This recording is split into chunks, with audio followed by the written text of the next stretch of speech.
ചരിത്രപ്രസിദ്ധമായ ആറ്റുകാൽ പൊങ്കാല ഇന്ന് വിവിധയിടങ്ങളിൽ നിന്നെത്തിയ പതിനായിരക്കണക്കിന് ആളുകളാണ് ആറ്റുകാലിലും പരിസരത്തുമായി പൊങ്കാലയടുപ്പ് കൂട്ടി കാത്തിരിക്കുന്നത്.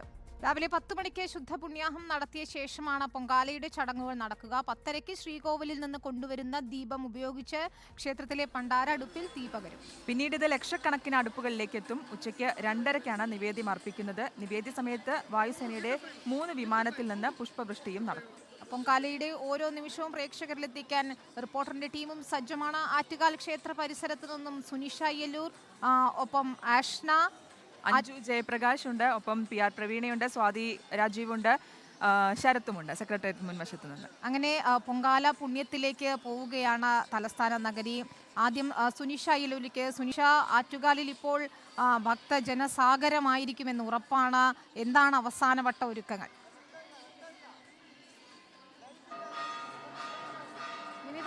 ഒരു വർഷത്തെ കാത്തിരിപ്പിനൊടുവിൽ ആറ്റുകാൽ അമ്മയ്ക്ക് പൊങ്കാല സമർപ്പിക്കാൻ ഭക്തജനലക്ഷങ്ങൾ ആറ്റുകാൽ ക്ഷേത്രത്തിലേക്കും പരിസരത്തേക്കും ഒഴുകിയെത്തുന്നു എന്നത് തന്നെയാണ്. അതേ കാഴ്ചയാണ് നമ്മൾ കണ്ടുകൊണ്ടിരിക്കുന്നത്. ഇനി വെറും 4 മണിക്കൂറുകൾ മാത്രമാണ് ബാക്കിയുള്ളത്. അതുകൊണ്ട് തന്നെ എത്രയും പെട്ടെന്ന് ദേവിക്ക് ദർശനം ലഭിക്കാനായി അത്തരത്തിലുള്ള വലിയ രീതിയിലുള്ള ഒരു തിരക്ക് രാവിലെ മുതൽ തന്നെ ഏതായാലും ആറ്റുകാൽ ക്ഷേത്രത്തിൽ അനുഭവിക്കുന്നുണ്ട് എന്നുള്ളതാണ്. കാരണം വലിയ തോതിൽ ഭക്തജനലക്ഷങ്ങൾ ഒഴുകിയെത്തുന്നു. ആയിരക്കണക്കിന് 10,000-കണക്കിന് ജനങ്ങളാണ് എത്തിക്കൊണ്ടിരിക്കുന്നത്.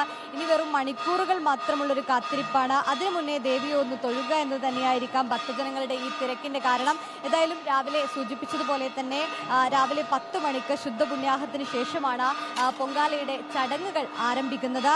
ഈ പാണ്ഡ്യരാജാവിന്റെ വധം കഴിയുന്ന ഭാഗം തൊറ്റംപാട്ടുകാർ പാടിത്തീരുന്നതോടുകൂടി പൊങ്കാലയ്ക്ക് ഈ 10:30 തന്നെ ഈ പണ്ടാര അടുപ്പിലേക്ക് തീ പകരുന്ന ഇതിലേക്ക് കടക്കും. അതിന് പിന്നാലെ തന്നെ ഈ ശ്രീകോവിലിൽ നിന്നും നോക്കത്താ ദൂരത്തോളം ഒരുക്കിയിരിക്കുന്ന ഈ പൊങ്കാല അടുപ്പുകളിലേക്ക് ദീപം പകരും. പിന്നാലെ ദേവിക്കുള്ള പൊങ്കാല സമർപ്പണമാണ്. അത്തരത്തിലാണ് ക്രമീകരണങ്ങൾ ഒരുക്കിയിരിക്കുന്നത്. ഏതായാലും നമ്മൾ കഴിഞ്ഞ ദിവസങ്ങളിലൊക്കെ കണ്ടതുപോലെ തന്നെ നേരത്തെ തന്നെ ഈ ദേവിക്ക് പൊങ്കാല അർപ്പിക്കാനായി ഭക്തർ എത്തിക്കൊണ്ടിരിക്കുന്നുണ്ടായിരുന്നു. പലയിടങ്ങളും ബുക്ക് ചെയ്ത് വയ്ക്കുന്ന ഒരു സാഹചര്യം ഉണ്ടായിരുന്നു. ആ ഇടങ്ങളൊക്കെ തന്നെയും അവർ വീണ്ടും എത്തി പൊങ്കാല അടുപ്പുകൾ വെട്ടി വീണ്ടും ദേവിക്ക് പൊങ്കാല അർപ്പിക്കാനായി ഒരുങ്ങി നിൽക്കുകയാണ്. ഏതായാലും ആറ്റുകാൽ ക്ഷേത്രം അക്ഷരാർത്ഥത്തിൽ ഇപ്പോൾ ഭക്തജന സാന്ദ്രമായിരിക്കുകയാണ്. തലസ്ഥാന നഗരം ആകെ തന്നെ ഒരു ഭക്തി സാന്ദ്രമയം എന്ന് വേണമെങ്കിൽ പറയാം. അത്തരത്തിലേക്ക് നീങ്ങിയിരിക്കുകയാണ്. ഏതായാലും ഇനിയൊരു മണിക്കൂറുകൾ മാത്രമാണ് ബാക്കി. ഒരുപക്ഷെ ഈ ഭക്തരുടെ കണ്ണുകളിലൊക്കെ തന്നെയും ആ പൊങ്കാല, അതായത് ദേവിക്ക്, കാരണം ഒരു വർഷത്തെ കാത്തിരിപ്പാണ്, ആഗ്രഹ സാഫല്യമാണ്. നമ്മളെയൊക്കെ ഈ ഭക്തരോടൊക്കെ സംസാരിച്ചപ്പോഴും പറഞ്ഞിരുന്നത് ദേവിക്ക് ഈ പൊങ്കാല അർപ്പിക്കാനായി എത്തുന്ന വലിയ രീതിയിൽ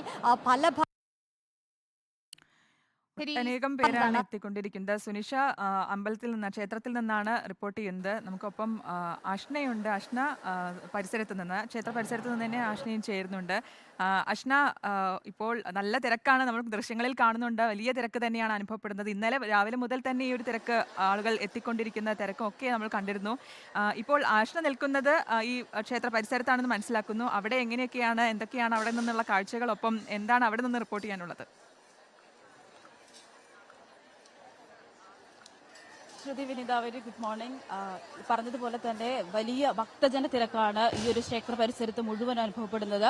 നമ്മൾ ഇന്നലെ തന്നെ കണ്ടതാണ്. തലേ ദിവസം തന്നെ കല്ലുകൾ, അതായത് അടുപ്പ് കൂട്ടിവെച്ചിട്ട് സ്ഥലം പിടിച്ചു പോകുന്ന ഭക്തജനങ്ങള് രാവിലെ പുലർച്ചെ തന്നെ 2 മണിയോട് കൂടി തന്നെ ഭക്തജനങ്ങളെല്ലാം തൊഴുന്നതിനുള്ള വലിയൊരു നീണ്ട നിര നമുക്ക് പുറകിൽ കാണാം. അത് റോഡിൽ കിലോമീറ്ററോളം നീണ്ടു നിൽക്കുകയാണ്.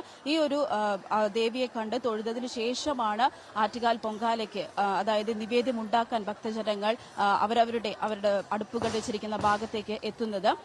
ഇതിന് മുന്നിൽ പലതരം ഐതിഹ്യങ്ങളുണ്ടെങ്കിലും പൊതുവെ നമ്മളിവിടെ സംസാരിച്ചപ്പോൾ കേൾക്കുന്ന ഒരു ഐതിഹ്യം എന്ന് പറയുന്നത് കണ്ണകിയുടെ ഭർത്താവിനെ പാണ്ഡ്യരാജാവ് കൊല്ലുന്നതും അതുമായി ബന്ധപ്പെട്ട് കണ്ണകി ക്രോധാഗ്നിയാൽ ആ ഒരു മധുര നഗരം മുഴുവൻ ചുട്ടുകരിക്കുന്ന ഒരു അവസ്ഥ ഉണ്ടാകുന്നു. തുടർന്ന് അവിടുത്തെ ഭക്തജനങ്ങൾ, അതായത് സ്ത്രീകൾ പൊങ്കാലയിട്ടിട്ട് ദേവിയെ ശാന്തയാക്കുകയാണ്.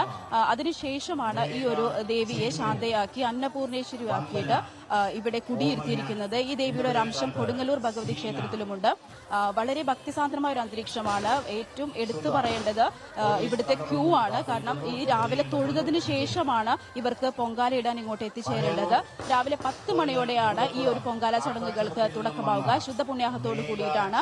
അതിനുശേഷം കർണകി ചരിതം ആലപിക്കും. ഈ കർണകി ചരിതത്തിലെ പാണ്ഡ്യരാജാവിനെ കൊല്ലുന്ന ഭാഗമുണ്ട്, കർണകി കൊല്ലുന്ന ഭാഗമുണ്ട്. ആ ഭാഗം എത്തുമ്പോഴാണ് തന്ത്രി ക്ഷേത്ര ശ്രീകോവിൽ നിന്നും ദീപനാളം അല്ലെങ്കിൽ ആ ഒരു തിരി തെളിയിച്ച് ഭണ്ഡാരടുപ്പിലേക്ക് തന്ത്രിക്ക് കൈമാറുന്നത്. അവിടെ നിന്നും ദീപനാളങ്ങൾ കൈമാറി ഈ ലക്ഷക്കണക്കിന് വരുന്ന ഭക്തജനങ്ങളുടെ അടുത്തേക്ക് തിരിയെത്തിക്കുകയാണ്. 10:30-ക്കാണ് ഈ പൊങ്കാല ഭക്തജനങ്ങൾ ഉണ്ടാക്കി തുടങ്ങുന്നത്. ഇപ്പൊ തന്നെ നമുക്കിവിടെ കാണാൻ സാധിക്കും. അതിനുള്ള ഒരുക്കങ്ങളാണ്. അതായത് ചിലവർ തേങ്ങ ചിരകുന്നുണ്ട്, ശർക്കര ചിരകിയിടുന്നുണ്ട്. അതുപോലെ തന്നെ എല്ലാം ഭദ്രമാക്കി വെച്ചിരിക്കുകയാണ്. പുതിയ മൺകലത്തിലാണ് ഇത് ഉണ്ടാക്കുന്നത് പൊങ്കാല. അതിനും വലിയൊരു ഐതിഹ്യമുണ്ട്. അതായത് പഞ്ചഭൂതങ്ങളെയാണ് ഈ ഒരു മൺകലവും അതുപോലെ തന്നെ അരി, പഞ്ചസാര, ശർക്കര, മുന്തിരി ഇതെല്ലാം പ്രതിനിധീകരിക്കുന്നത് പഞ്ചഭൂതങ്ങളെയാണ്. പ്രധാനമായിട്ടും മൺകൂടത്തെ ഉപമിക്കുന്നത് അല്ലെങ്കിൽ പ്രതിനിധീകരിക്കുന്നത് ഭൂമി ദേവിയുമായിട്ടാണ്. പഞ്ചഭൂതങ്ങളിലൊന്നായ ഭൂമി ദേവിയാണ്. മറ്റ് അരി, പഞ്ചസാര, ശർക്കര, അതുപോലെ തന്നെ ഉണക്കമുന്തിരി, മറ്റ് വിഭവങ്ങളൊക്കെ പലരും പല വിഭവങ്ങൾ കൊണ്ടാണ് ഈ ഒരു ആറ്റുകാൽ പൊങ്കാല നേദിക്കുന്നത്. എല്ലാ പൊങ്കാലയും വ്യത്യസ്ത രുചികളായിരിക്കും. അപ്പോൾ അതെല്ലാം പഞ്ചഭൂതങ്ങളുമായിട്ട് പ്രതിനിധീകരിക്കുന്ന ഒരു ഇത് തന്നെയാണ്. ഏതായാലും ഞാനിപ്പോൾ നിൽക്കുന്നത് ക്ഷേത്ര പരിസരത്താണ്. ഇവിടെ ഇപ്പോൾ തന്നെ എല്ലാവരും സ്ഥലം പിടിച്ച് തൊഴുത് വരുന്നവർ അവരവരുടെ അടുപ്പുകൾ ഇരിക്കുന്ന സ്ഥലത്തേക്ക് മാറി നിന്ന് പൊങ്കാല ഇടാനുള്ള ഒരുക്കങ്ങളിലേക്ക് കടക്കുകയാണ്. നമുക്ക് അവരുടെ പ്രതികരണങ്ങളിലേക്ക് കൂടി പോകാമെന്ന് തോന്നുന്നു. കാരണം 10:30-ക്ക് തന്നെ ചടങ്ങുകൾ തുടങ്ങുമല്ലോ. ഈ അടുപ്പൊക്കെ കൂട്ടിക്കഴിഞ്ഞാൽ അവരുടെ പ്രതികരണങ്ങളിലേക്ക് കൂടി പോകാമോ? അവർ തിരക്കിലാണ് എന്നാൽ പോലും. തീർച്ചയായും നല്ല തിരക്കിലാണ്. ചേച്ചി പേരെന്താ? ധന്യ. ഇവിടെ നിന്ന് വരുന്നു? കോഴിക്കോട്. സ്ഥിരമായിട്ട് വരുന്നതാണ്? 3 വർഷമായി. രാവിലെ എത്ര മണിക്ക്? ഇന്നലെ എത്ര മണിക്ക് എത്തി? ഞങ്ങളൊരു 8:30-ക്ക് എത്തി. ഇന്ന് രാവിലെ തൊഴലൊക്കെ കഴിഞ്ഞോ? തൊഴാൻ പറ്റിയില്ല, ഭയങ്കര തിരക്കായതുകൊണ്ട് തൊഴാൻ പറ്റില്ല. എന്തൊക്കെ സ്പെഷ്യൽ ആയിട്ടുള്ള വിഭവങ്ങൾ എന്തൊക്കെ ഇട്ടിട്ടാണ് പൊങ്കാല ഉണ്ടാക്കുന്നത്? അരി, ശർക്കര, തേങ്ങ, നെയ്യ്. 3 വർഷമായിട്ട് വരുന്നുണ്ട് കോഴിക്കോട് നിന്ന്. ഓക്കെ. വിനീത, കോഴിക്കോട് നിന്നുള്ള ചേച്ചിമാടോ? ചേച്ചി പേരെന്താ? പ്രശോഭി. എവിടെ നിന്ന് വരുന്നത്? കോഴിക്കോട്. സ്ഥിരമായിട്ട് പൊങ്കാല ഇടുന്നതാണോ? ഇതിപ്പോ 2ാമത്തെ വർഷം. ഏതായാലും വിനീത, കോവിഡ് കഴിഞ്ഞതിന് ശേഷം വിപുലമായിട്ട് 2ാമത്തെ പൊങ്കാലയാണ് ഈ വരുന്നത്. അതിന്റേതായിട്ടുള്ള തിരക്ക്, ഭക്തജന തിരക്ക് എനിക്ക് പുറകിലൊക്കെ കാണാം. വളരെ ആവേശത്തോടെ ഭക്തിസാന്ദ്രമായിട്ട് ഇപ്പൊ തന്നെ വെയിൽ വരാതെ തന്നെ ചൂട്, വലിയ രീതിയിൽ ചൂട് അനുഭവപ്പെടുന്ന ഒരു സാഹചര്യമുണ്ട്. ഇനിയിപ്പോ വെയിൽ കനക്കുന്നതോടുകൂടി വലിയ തരത്തിലുള്ള ഒരു ചൂടനുഭവം. പക്ഷെ അതിനൊന്നും വകവെക്കാതെയാണ് ഇവിടുത്തെ ഭക്തജനങ്ങള് ദേവിക്ക് പൊങ്കാല നിവേദിക്കാൻ ഇവിടെ എത്തിച്ചേർന്നിരിക്കുന്നത്. വലിയ തരത്തിലുള്ള ഭക്തജന തിരക്ക് അനുഭവപ്പെടുന്ന ഒരു സമയം കൂടിയാണ്. അവിടെ എത്തി സ്ഥലം പിടിച്ചവരായിരിക്കും അതിലേറെയും. ശ്രുതി പൊങ്കാല ഇട്ടിട്ടുണ്ടോ?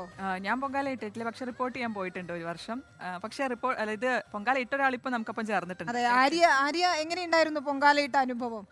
ഞാൻ ഒരു 5 വർഷം മുമ്പാണ് പൊങ്കാല ഇട്ടത്. നമ്മുടെ കോളേജ് കാലഘട്ടത്തിൽ എല്ലാവരും കൂടി ചേർന്നത് ഒരു രസമാണ്. തിരുവനന്തപുരത്തെ സംബന്ധിച്ചോളം പൊങ്കാല എന്ന് പറയുന്നത് ഒരു ഭക്തിക്കപ്പുറത്തേക്ക് ഒരു ഉത്സവമാണ് തിരുവനന്തപുരംകാർക്ക് ആറ്റുകാൽ പൊങ്കാല എന്ന് പറയുന്നത്. അപ്പം തിരുവനന്തപുരം സിറ്റി ഫുള്ള് ഉണ്ടാവും, തലേന്നേ തുടങ്ങും ഒരുക്കങ്ങൾ. പിന്നെ ഈ പൊങ്കാല നിവേദ്യത്തിനോട് നമ്മൾ ആ ഒരു ചടങ്ങിനേക്കാളും കൂടി തലേ ദിവസം ആ ഒരു ആറ്റുകാൽ പൊങ്കാല നടക്കുന്ന ആ പരിസരങ്ങളിലൊക്കെ ചുറ്റി കാണുക ഭയങ്കര രസമാണ്. ഒരു ഉത്സവാന്തരീക്ഷമാണ് ആ സമയത്ത്. കുറച്ച് ദിവസം മുമ്പേ അവിടുത്തെ ആ ഒരു ആഘോഷത്തിലേക്ക് കടക്കുന്നത്. വിനിത പോയിട്ടുണ്ട്. ഞാൻ ക്ഷേത്രത്തിന് ഈ കോവിഡ് വരുന്നതിന് തൊട്ട് മുൻപുള്ള പൊങ്കാലയിൽ വളരെ ആഘോഷത്തോടെ തിരുവനന്തപുരത്തുള്ളപ്പോൾ പങ്കെടുത്തു. അതിനുശേഷം കോവിഡ് വന്ന ശേഷം പൊങ്കാലയിൽ അത്ര സജീവമായിരുന്നില്ലല്ലോ പൊങ്കാലയ്ക്ക്. എന്തായാലും പൊങ്കാല ഇടാൻ എനിക്കിതുവരെ പറ്റിയിട്ടില്ല. പക്ഷേ ഇതുപോലെ ഉത്സവങ്ങളൊക്കെ കാണുകയും അവിടെ പരിസരത്ത് പോവുകയും അത് ആസ്വദിക്കുകയൊക്കെ ചെയ്തിട്ടുണ്ട്. എന്തായാലും നമുക്ക് അഞ്ജു ജയപ്രകാശിലേക്ക് കൂടി പോകാൻ തോന്നുന്നു. അഞ്ജുവും ആറ്റുകാൽ ക്ഷേത്ര പരിസരത്ത് തന്നെയാണുള്ളത്. അഞ്ജു ഇപ്പോൾ തേങ്ങ ചിരിവുകയും അങ്ങനെ നിവേദ്യത്തിന് തയ്യാറെടുക്കുകയായിരിക്കും അവിടെയുള്ള ഭക്തരെല്ലാം എന്ന് മനസ്സിലാവും. എന്താണ് അവരുടെ ഒരു അവസാനവട്ട ഒരുക്കങ്ങൾ? വിനീത, ഞാനിപ്പോൾ നിൽക്കുന്നത് ക്ഷേത്രത്തിന്റെ തെക്കേ നട പരിസരത്താണ്. എനിക്ക് പുറകിലായിട്ട് നിരവധി ഭക്തർ ഇങ്ങനെ അവർ ക്ഷേത്ര നടയോട് ചേർന്ന് നിൽക്കുന്നത് കാണാം. വലിയ തിരക്കാണ് ഈ പരിസരങ്ങളിലൊക്കെ. ഇവിടെ തന്നെ ഏകദേശം 100-200 കണക്കിന് ആളുകൾ ഈ പരിസരങ്ങളിലൊക്കെ ഉണ്ട്. ഇവരൊക്കെ വളരെ തിരക്ക് പിടിച്ചോടി നടക്കുകയാണ്. എല്ലാവരും തിരക്കിലാണ്. എന്നാലും നമുക്ക് ചോദിക്കാം, എവിടുന്നാ ചേച്ചി വരുന്നത്? പരവൂര്. ആദ്യമായിട്ടാണ് ഫസ്റ്റ് ടൈം. എന്തൊക്കെയാ നിവേദ്യങ്ങളാ? പൊങ്കാലയുണ്ട്, പുറ്റുണ്ട്, തെരളിയുണ്ട്.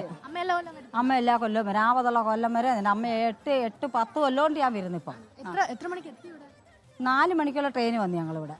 4 മണിക്ക് കൊല്ലത്തുനിന്ന് സ്ഥലമൊക്കെ പിടിച്ചല്ലോ? സ്ഥലമൊക്കെ പിടിച്ചു വെച്ച് അമ്മയെ നല്ല വൃത്തിയായിട്ട് തൊഴുതു. സന്തോഷകരമായി. ഇങ്ങനെ സന്തോഷത്തോടെ എല്ലാവരും വളരെ ആവേശത്തോടു കൂടി തന്നെ വളരെ രാവിലെ തന്നെ പലയിടങ്ങളിൽ നിന്ന് എത്തിയ ആളുകളെ അടക്കം നമുക്ക് കാണാൻ സാധിക്കും. ഏകദേശം 10-20 കിലോമീറ്റർ ചുറ്റളവിൽ തന്നെ ക്ഷേത്രത്തിന്റെ പരിസരത്ത് തന്നെ നിരവധി ആളുകൾ ഉണ്ട്. ഇത്തവണ വലിയ തിരക്കാണുള്ളത്. കാരണം കഴിഞ്ഞ തവണ പാർക്കിംഗ് സ്ഥലമായിട്ടൊക്കെ നിന്നത്.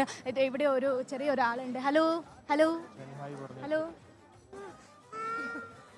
എല്ലാ തവണയും വരാറുണ്ടോ? ഇവിടെ അടുത്ത് തന്നെ ഞങ്ങൾ